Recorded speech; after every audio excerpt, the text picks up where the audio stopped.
আমরা যেটা উদ্ঘাটিত হয়েছে এটা একটা নোয়াখালী জেলার এবং নোয়াখালী শাখা এবং সেনবাগ শাখা, এই দুইটায় আমরা একটা টার্গেটেড যে ব্যাংক থেকে একটা অডিট করা হয়েছে।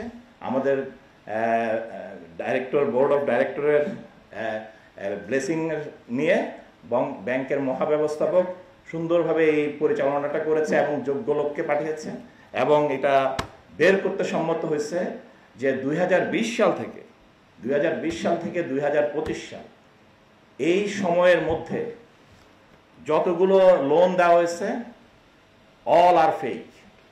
ফেক এই কারণ লোন দেওয়ার ক্রাইটেরিয়াই হচ্ছে ইভেন আমিও যদি এখান থেকে লোন নিতে চাই লোন নিতে পারবো না যদি আমি আনসার বিডিপির সদস্য না।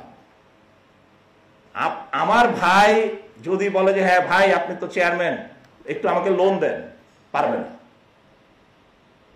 আনসার বিডিপির প্রশিক্ষণপ্রাপ্ত সদস্য হইতে হবে, সার্টিফাইড সদস্য হইতে হবে। এবং জানে এমডি আমি এসে ফার্স্ট যেটা আদেশ দিচ্ছি যে আমার জেলা কমান্ড্যান্টের অনুমোদন ছাড়া, মানে ভেরিফিকেশন লাগে তো আমাদের অন্যান্য তফসিলি ব্যাংকে তো ভেরিফিকেশন করে হচ্ছে আপনি আপনার এনআইডি দিয়ে, এখানে এনআইডি দিয়ে ভেরিফিকেশন হয়, এখানে এনআইডি দিয়ে ভেরিফিকেশন হয় যে সে আদৌ আমার মেম্বার কিনা।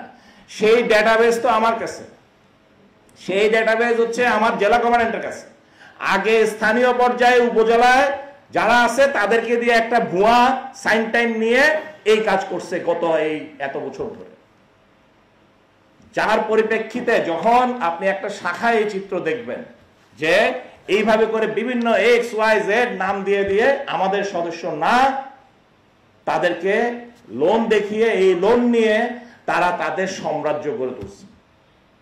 তারা বিভিন্ন জায়গায় জমি জামা বিভিন্ন ব্যবসা কেন্দ্র সেগুলো সব তৈরি করছে, সব দালিলিক প্রমাণাদি সহ আমরা সেগুলো মোটামুটি প্রাথমিক তদন্তে উদ্ঘাটিত হয়েছে এবং এই প্রক্রিয়ায় সংশ্লিষ্ট সম্পূর্ণ চেইনটাকে আমরা অলরেডি প্রাথমিকভাবে শনাক্ত করতে পেরেছি।